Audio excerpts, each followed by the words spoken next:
One विभाग की team पर हमले पर जीतू पटवारी का बयान सामने आया है। मध्य प्रदेश सरकार पर भूमाफिया का कब्जा है। जीतू पटवारी ने कहा, माफिया सिर चढ़कर तांडव मचा रहे हैं। गोविंद सिंह राजपूत पर भ्रष्टाचार के कई मामले जीतू पटवारी ने लगाए हैं। बीजेपी संविधान और किसान विरोधी है। जीतू पटवारी ने कहा कि भारतीय जनता पार्टी संविधान और किसान विरोधी है। इस वक्त की बड़ी जानकारी आपको दे रहे हैं। वन विभाग की टीम पर हमले हो रहे हैं और लगातार इस पर अब सियासी पारा भी हाई देखने को मिल रहा है। रेत माफियाओं के हौसले बुलंद हैं और इस पर जीतू पटवारी ने भारतीय जनता पार्टी पर निशाना साधा है, बीजेपी सरकार पर निशाना साधा है। बीजेपी सरकार पर भूमाफिया का कब्जा है और कहा कि माफिया सिर चढ़कर तांडव मचा रहे हैं। इसमें हर तरह का माफिया सर चढ़ के तांडव मचा रहा है। भूमाफिया मोहन सरकार का सबसे बड़ा एक तरह से सरकार पे कब्जा हो गया किसी का, तो भूमाफियाओं का हो गया। उज्जैन में किसानों की जमीन बिना मुआवजा, बिना अधिग्रहण, बिना कोई नोटिस सिंहस्थ को लेके स्थायी रूप से निर्माण करके अधिग्रहण करेंगे। करीब 13-14 गांव की जमीनों पर 4000 से ज्यादा किसान यातनाएं अद्भुत और अकल्पनीय हो रही है।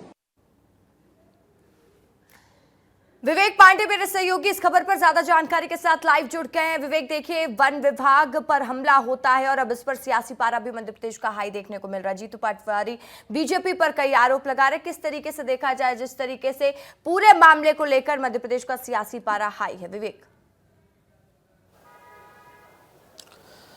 देखिए, मध्य प्रदेश में लगातार वन अपराध बढ़ रहे हैं, खासतौर पर वन कर्मियों पर हमले भी हो रहे हैं। ऐसे में प्रदेश अध्यक्ष जीतू पटवारी ने चिंता जाहिर की है कि मध्य प्रदेश में अगर सरकारी अमला सुरक्षित नहीं है तो सुरक्षित कौन है। ये तो एक हमले की बात हुई, लेकिन जीतू पटवारी की पूरी प्रेस कॉन्फ्रेंस सिर्फ और सिर्फ बीजेपी विधायक और उज्जैन में जमीन अधिग्रहण को लेकर थी। जीतू पटवारी ने कहा कि किसान 3 से 4 हजार गाँव के 3 से 4 हजार किसान परेशान हैं और कोई सवाल उठाता है तो उसे नोटिस दिया जाता है, जबकि ऐसे लोगों को नोटिस देना चाहिए जिनका फर्जीवाड़े पे नाम था। विश्वास सारंग पे नोटिस देना चाहिए, जनता को भिखारी कहने वाले प्रहलाद पटेल को नोटिस देना चाहिए, लेकिन एक आदिवासी विधायक को नोटिस दिया गया। पिछले दिनों चिंतामणि मालवीय ने उज्जैन में हो रहे जमीन अधिग्रहण को लेकर सवाल लगाए थे और कहा था कि कॉलोनाइजर और भूमाफियाओं के हाथ में ये जमीन दी जा रही है। बहुत बड़ा मसला है। उज्जैन में सिंहस्थ का आयोजन 2028 में होना, लेकिन उससे पहले जमीन अधिग्रहण का मुद्दा बेहद सुर्खियों में है, क्योंकि स्थानीय जो लोग हैं वो विरोध कर रहे हैं कि उनकी जमीन ना ली जाए। पहले अस्थायी रूप से जमीन ली जाती थी, अब स्थायी रूप से जमीन लेने की वहां पे व्यवस्था शुरू की है।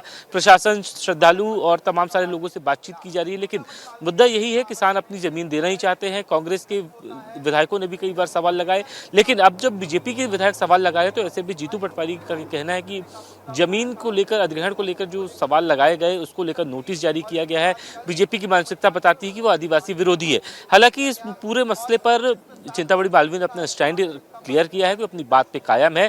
पार्टी की तरफ से नोटिस दिया गया है तो उसका जवाब भी दिया जाए, क्योंकि 7 दिन का उनको समय दिया गया है शोकॉज नोटिस का जवाब देने का। लेकिन एक सबसे बड़ी बात है कि ये मुख्यमंत्री के क्षेत्र से जुड़ा हुआ मामला है, इसलिए पार्टी हाईकमान ने इस मामले को बेहद गंभीरता से लिया और चिंतामणि मालवीय को नोटिस जारी किया। लेकिन इस पूरे मुद्दे को अब कांग्रेस भुनाना चाहती है। कांग्रेस बिल्कुल विवेक, और देखने वाली बात होगी कि इस विषय को लेकर और कितनी राजनीति मध्य प्रदेश की गर्माती है। तमाम जानकारी के लिए शुक्रिया आपका।